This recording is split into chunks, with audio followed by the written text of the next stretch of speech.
தாங்கள் பேரவைத் தலைவராக ஒருமனதாக தேர்ந்தெடுக்கப்பட்டுள்ளீர்கள். தங்களை இந்த ஆசனத்தில் மாண்புமிகு பேரவை முன்னவரும் எதிர்க்கட்சி தலைவரும் தங்களுடைய கரங்களை பிடித்து அழைத்து சென்று அமர வைத்தார்கள்.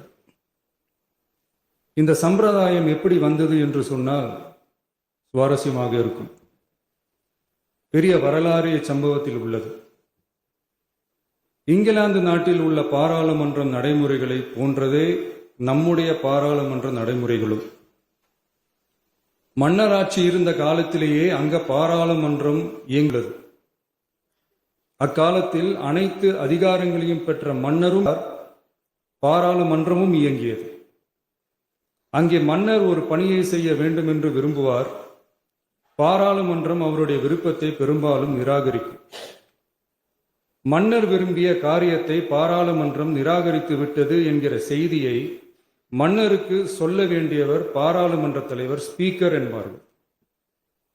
பாராளுமன்றத்தின் கருத்தை மன்னரிடம் சொல்ல வேண்டியவர் ஸ்பீக்கர். அதற்கு துணிவு வேண்டும்.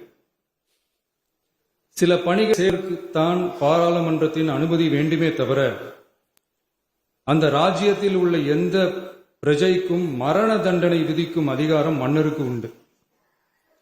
தான் விரும்பியதை பாராளுமன்றம் நிராகரித்து விட்டது என்று சொல்லும் ஸ்பீக்கருக்கு மரண தண்டனை விதிக்கும்படி ஆணையிடுவார். தலையை வெட்டி விடுங்கள் என்று ஆணையிடுவார்கள். இது பலமுறை நடந்ததால் யாருமே இந்த ஸ்பீக்கர் பதவிக்கு வர விரும்ப மாட்டார்கள்.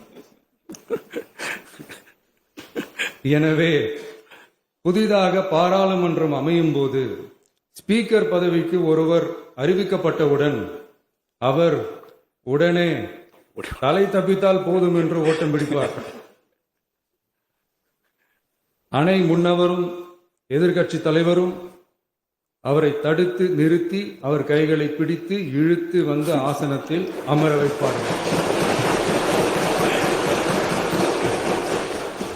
இதுதான் அந்த காலத்தில்